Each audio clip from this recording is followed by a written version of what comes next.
Բարև երկիրը շարունակում է իր ընթացքը, բարի լույս, եթե հենց նոր եք արթնացել եւ շատ ճիշտ ժամանակին եք արթնացել, որովհետեւ խոսելու ենք բարձրակարգ, նրբաճաշակ, լավորակ երաժշտության մասին, որը ոչ միայն ականջ է շոյում, այլ նաեւ մեր միտքը, հոգին մաքրում է, մեզ խաղաղեցնում է եւ այդպիսի երաժշտությամբ համեմված մի երեկոյի մասին էլ հենց խոսելու ենք մեր հյուրերի հետ, ներկայացնեմ նրանք արդեն մեզ հետ են, հնագույն երաժշտության տաղարան համույթի գեղարվեստական ղեկավար եւ դիրիժոր Հայաստանի մշակույթի վաստակավոր գործիչ Սեդրակ Երկանյան, բարի լույս, պարոն Երկանյան, սոպրանո միջազգային մրցույթի դափնեկիր Գայանե Ղամբարյան եւ սաքսոֆոնահարուհի Նարինե Ղուկասյան։ Ձեզ էլ բարի լույս, բարի գալուս մեր տաղավար։ Շնորհակալ։ Ինչպե՞ս եք։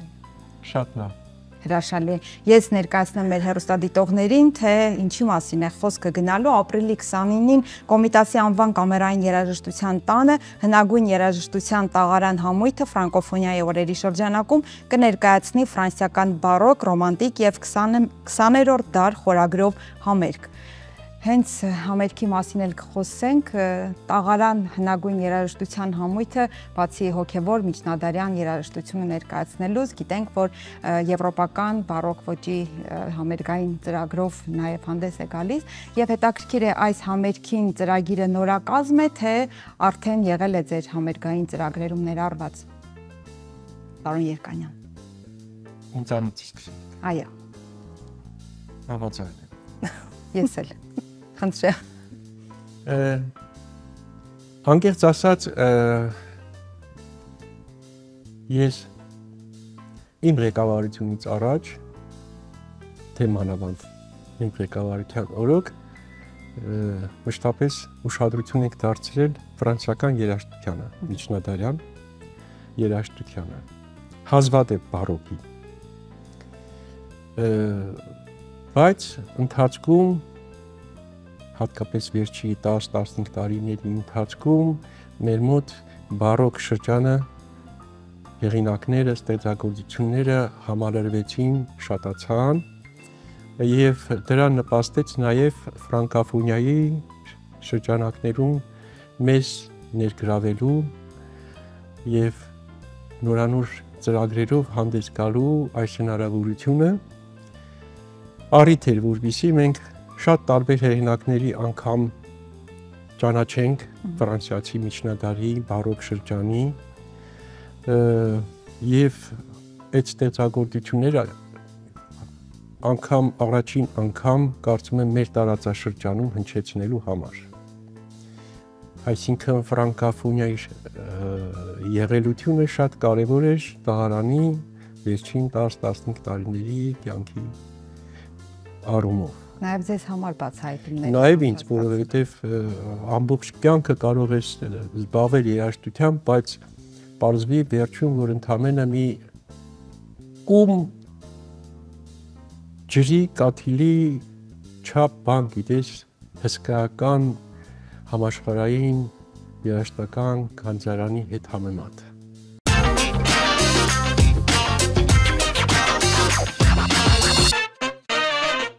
Եվ ծրագրում ինչ է ներառված, կարող ենք ստեղծագործությունները թվել։ Այո, մենք այս անգամ փորձելու ենք ոչ թե հնից դեպի գալ ժամանակակից, այլ ժամանակակից գնալ դեպի հին։ Այսինքն սկսելու ենք 20-րդ դարից Պուլենկի ստեղծագործություններով ես կնվագեմ, Նարինեի հետ կնվագենք, եւս մի գործ տրիո, որ առաջի անգամը կարծում եմ Հայաստանում կհնչի։ Չես կարծում։ Միգուցե։ Հա։ Շատ հետաքրքիր ցիկլ է, այդ ցիկլից հատվածներ կնվագենք նաև մեր ջութակարու հետ։ Հետո Պուլենկ երգեն։ Պուլենկից հետո որպես 20-րդ դար անցում կկատարենք դեպի ռոմանտիկ դարաշրջան։ Կերկվի մի քանի ռոմանտիկ արյաներ։ Այդ Իքիլոս աշխարհգունից։ Այո։ Արես։ Եվ հետո նոր կանդրադառնանք բարոկ երաժշտությանը։ Գունոյից Ռոմեո Ջուլիետ։ Այո, գուշակեցիք։ Եվ էլի մեր բարոկ ծրագրում կլինեն ստեղծագործություններ, որ առաջին անգամ են հնչելու Հայաստանում։ Ռամոյից կլինի, Լյուլիից կլինի։ Եվ ձեր երաժշտացանկում հետո կներառվի, կարծում եք, այլ համերգային ծրագրերում կհնչեցնեք այդ երաժշտությունը։ Իհարկե, Իհարկե, թեփուլենքը, որ մենք նպատակ ունենք, որ հետագայում ոչ թե հատվածաբար ներկայացնել այդ շարքը, այլ ամբողջությամբ։ 3 մասանի բավական հետաքրքիր, բավական անուշ, հա, ժպիտ առաջացնող մանրանկարների շարքի կուզենանք դա ամբողջությամբ։ Ինչու՞ չէ նաև արյաները ռոմանտիկ տարբեր ծրագրերում կարող են հանդես գալ,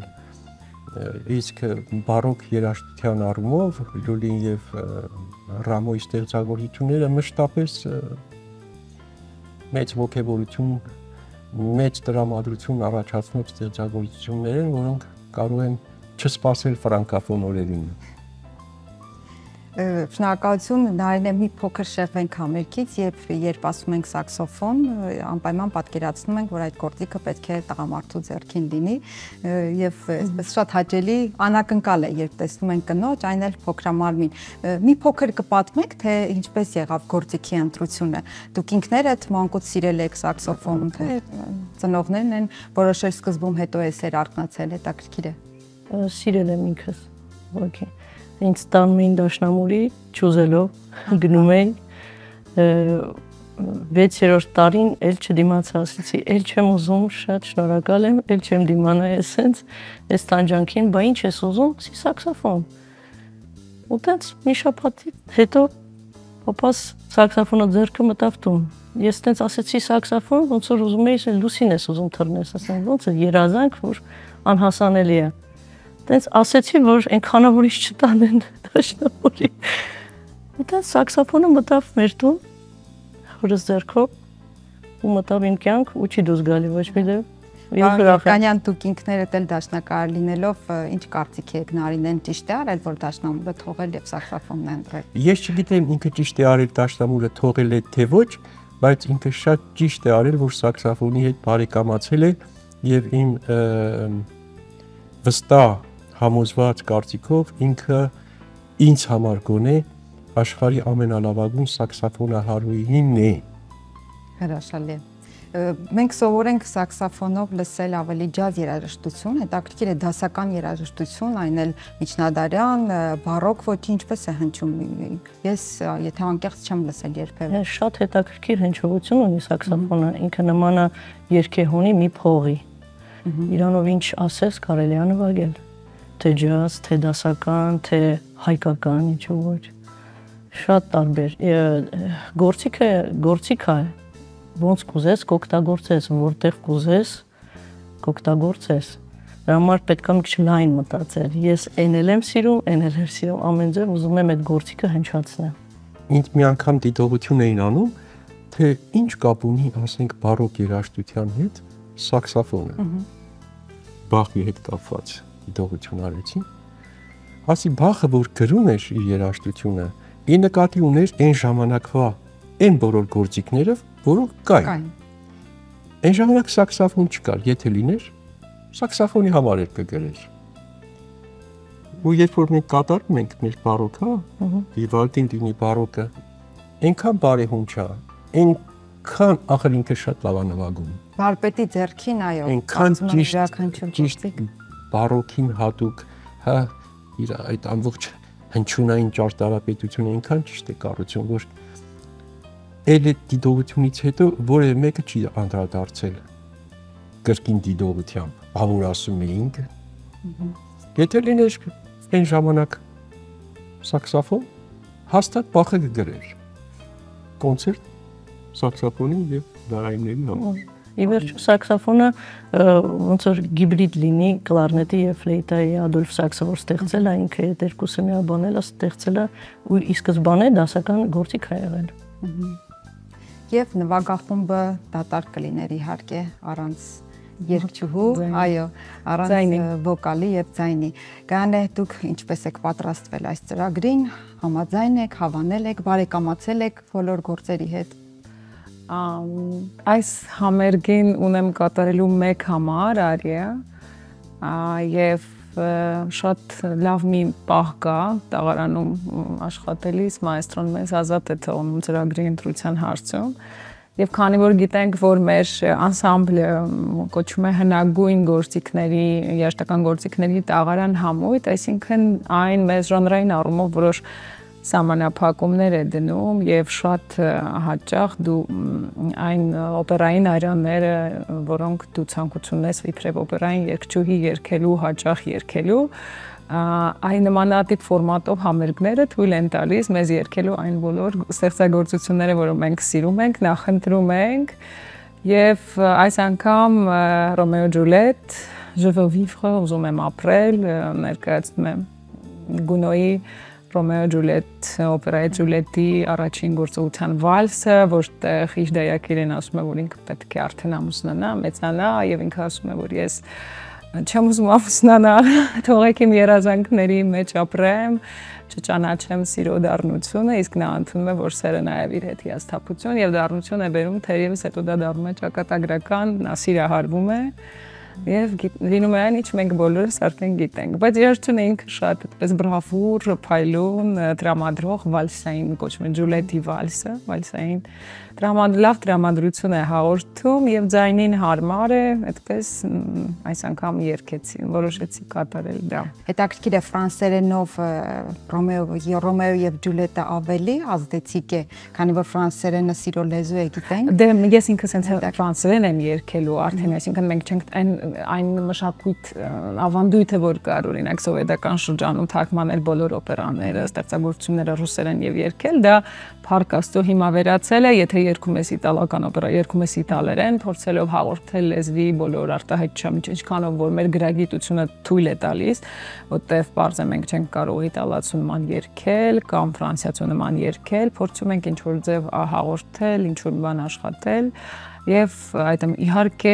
ինչպես որ Թումանյանը ասում էր, որ թարգմանությունը ապակու տակ դրված վարդ է, նույն բանը կարող ենք ասել լեզվի թարգմանության, եթե դու երգում ես երաժշտությունը դրված է ֆրանսերեն տեքստի վրա, եթե դու թարգմանես, ինքը չի հնչելու այնպես ինչպես օրիգինալը։ Այո, իհարկե։ Առանձնահատկությունը հմայքը համազին է։ Պարոն Երկանյան, մի այսպիսի հարց, մեր հնագույն երաժշտությունը վերջին շրջանում, վերջին տարիներին երիտասարդները շատ են փորձում մշակման ենթարկել, արդիականացնել, այն տրամաբանությամբ, որ նոր մշակմամբ ավելի հասանելի է երիտասարդներին եւ հանրայնացնելու խնդիր կա այստեղ։ Բայց ինչ է կարծում, արդյոք այդ փորձերը բոլոր հաջողությամբ են պսակվում, այդ գանձարանի դուռը միշտ կարելի է բացել եւ արդյոք բոլորը կարող են բացել։ Դուք շոշափում եք մի հարց, որը ցավոտ է։ Ցավոտ է, երբ անճաշակ մի բան է ստացվում։ Ուրախալի է, երբ որ ով որ ձեռնարկում է այդ աշխատանքը, շնորհաշատ է, պրոֆեսիոնալ գիտելիքներ ունի, գեղագիտական ինչ որ պատկերացումներ ունի, այդպիսի մոտեցումների ժամանակ ուրախանում ես, որ քո հայկական երգը, հատկապես ժողովրդական երգը նոր թևեր է առնում։ Անճաշակության դեպքում զայրանում ես։ Խնդիրը այստեղ է, որովհետև երգը կոչվում է ժողովրդական։ Ինչ որ մեկը անհատը ստեղծել է, բայց այնքան է տարածվել հանրության մեջ, ժողովրդի մեջ, որ ինքը կրում է ժողովրդական երգ։ Այսինքն այդ մեկը այդ անհատը չի գործիքավորել, ինքը երգել է, ու ժամանակի ընթացքում եկել է հասել է մեզ։ Այ անընդունել է ինձ համար այն ստեղծագործությունները, որոնք ունեն կոնկրետ հեղինակներ, ու հանկարծ ինչ որ մեկը լինի տաղանդավոր կամ անտաղանդ, վերցնում է եւ հեղինակի արարած ստեղծագործությունը մշակման է ենթարկում։ Այսինքն նույնն է, թե Բախին վերցնես ու մշակես, Բեթհովենին վերցնես մշակես, դա արդեն անտիպրոֆեսիոնալիզմ է։ Խնդրին պետք է նայել այս տեսանկյունից։ Եթե ժողովրդական է, անշուշտ իրավունք ունես վերցնել եւ մատուցել ինչպես ուզում ես։ Ընդունելի կլինի գոնե պրոֆեսիոնալների համար, եթե դա արվում է պրոֆեսիոնալ, պատշաճ մակարդակով, ճաշակով, գեղագիտական սկզբունքներ պահպանելով։ Իսկ ընդհանուր պատկերից գոհ եք դուք։ Մեր իրականության մեջ կան հաջողված, այո, կան հաջողված մոտեցումներ, մշակումներ եւ լավ է որ այդպես է, որովհետև դա նպաստում է երգի տարածմանը։ Եվ հանդիպում ես անճաշակ, հիմնականում շատը ցավալին դա է, որ մեր եթերներում այդ վատը շատ ավելի է հնչում, քան լավ։ Պարոն Երկանյան, տաղարանը բացի հոգևոր երաժշտությունից հայրենասիրական, ազգային ժողովրդական երգերի մշակմամբ եւ ներկայացմամբ էլ է զբաղվում, այ հետաքրքիր է երբևէ այդ երիտասարդները լինում է, որ դիմեն, օգտվեն այդ մշակումներից կամ օգնություն խնդրեն միգուցե վարպետներից ի վերջո։ Երբեմն լինում են, երբ դիմում են այս կամ այն երգը մեր երգացանկից ուզում են իրենք էլ ունենալ, իրենք էլ երգեն հայրենացնեն, ես միշտ ընդառաջում եմ, իհարկե, դա վերաբերում է ոչ միայն հայրենասիրական երգերին, ժողովրդական երգեր կլինեն, թե դասական երգեր կլինեն, մեր դուռը միշտ բաց է, եւ ես չեմ զլանում, անգամ իմ մշակումները տրամադրել իրենց վերջերս այդպիսի մի դուդուկահար եկավ եւ իմ մշակած մի շարք գործեր դուդուկի եւ լարայինների համար խնդրեց, սիրով տվեցի, որովհետեւ պիտի ուր պիտի կատարեին, չգիտեմ, Հայաստանից դուրս ինչ որ մի երկրում պիտի կատարեին, ուրախացա։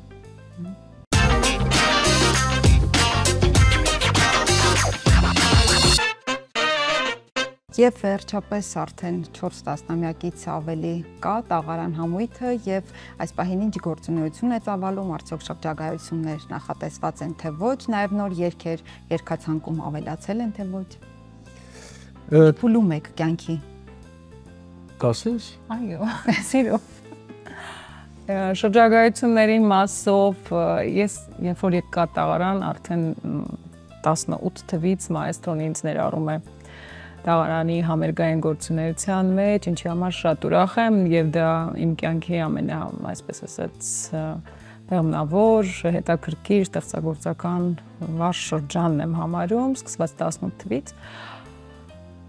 Շրջագայություններ դեռ չեն եղել, թեպետ ես ինքս որպես հայ առաջին հերթին, հետո նոր երգչուհի շատ կցանկանայի, քանի որ մենք այնուամենայնիվ ներկայացնում ենք առաջին հերթին նաև հայկական հոգևոր, ժողովրդական երգերի եվրոպական լեզվով արված մշակումներ, առաջին հերթին ցանկալի կլինի ցույց տալ, թե մենք ինչ ունենք, որ պահպանում ենք եւ շնորհիվ մայստրոյի գեղեցկանում է, իր գեղեցկությունը ցույց է տալիս, եթե մարդիկ գային, լսեին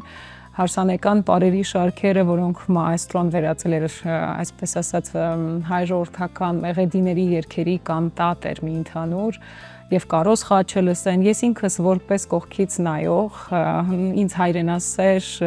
մարդ համարող շատ կուզենայի, որ եւ դա ոչ միայն Հայաստանում հնչեր, այլ նաեւ դրսում հնչեր, որպեսզի մենք առաջին հերթին այդպես ենք մեր դեմքը ցույց տալիս։ Դրա համար իմ ցանկությունը այդպեսին ոչ թե որպես արտիստ գնալ եւ ցույց տալ, ասել տեսեք, մենք եկել ենք, ես երգում եմ այստեղ, այնտեղ, ոչ, մերը ցույց տայինք, շատ ցանկալի կլիներ։ Տաղարանը փորձում է միշտ նոր բաներով հանդես գալ, ստեղծագործություններ, այո, հներն էլ ենք կրկնում, լինում է, մենք ամիսը մեկ պետք է 1-2 համերգային ներկայացումներով պիտի հանդես գանք, բայց այդ ընթացքում մենք նաև փորձում ենք անել այն, ինչ որ չենք արել, նոր ծրագրով հանդես գալ, հետաքրքիր եւ այն, որ կոչվում է հնագույն գործիքների երաժշտական համույթ, դեռ ոչ մի բան չի նշանակում, հնագույն բառը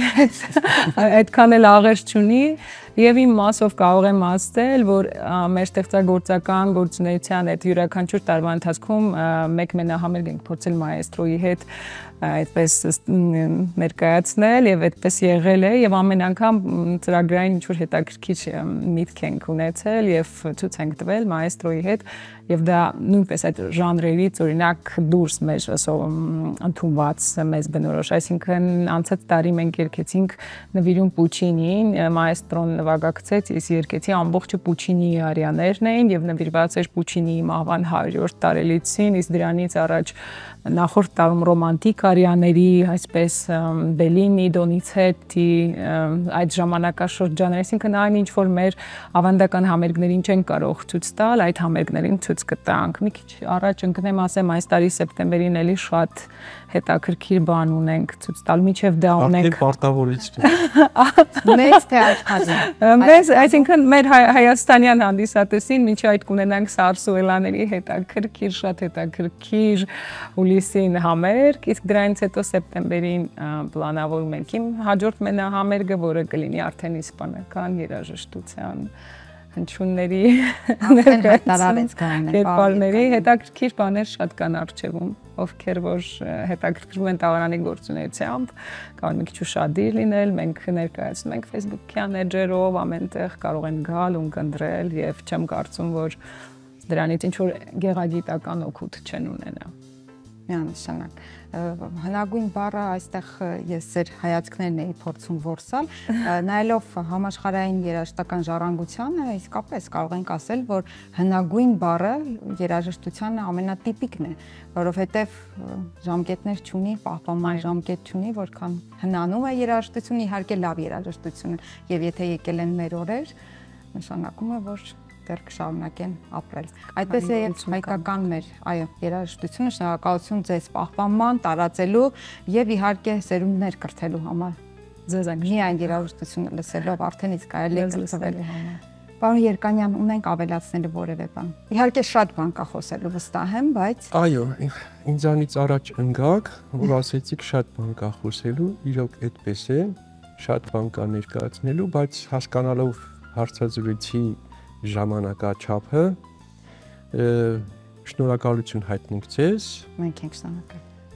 Հերոստալիքին այս հնարավորության համար, շնորհակալ ենք։ որ մեր համերգից 1-2 օր առաջ լուսաբանում եք մեր առաջիկա ֆրանկաֆոն համերգը։ Շնորհակալ եմ։ Մենք ենք շնորհակալ, ձեզ իհարկե հաջողություն, անսպառ երևակայություն, ձայնի մաքրություն, ինչպես ասում են, ձեզ էլ գուցե արժևում դեռ նոր չբացահայտված գործիքներ կան եւ որոշեք ինչու ոչ։ Սպասելի է։ Ես քիչ առաջ զրույցի ընթացքում ասում էի, չզարմանաք, եթե Նարինեն հարցազրույցից հետո կես ժամ հետո լինի խուստուպի բարձունքում։ Դա մեր ռեժիսորին դուր կգար հաստատ։ Հա, ի նկատի ունեցեք ուրեմն։ Կես ժամ հետո ձեր ֆոտո կամ նկարահանող անձնակազմին ուղարկեք խուստուպ։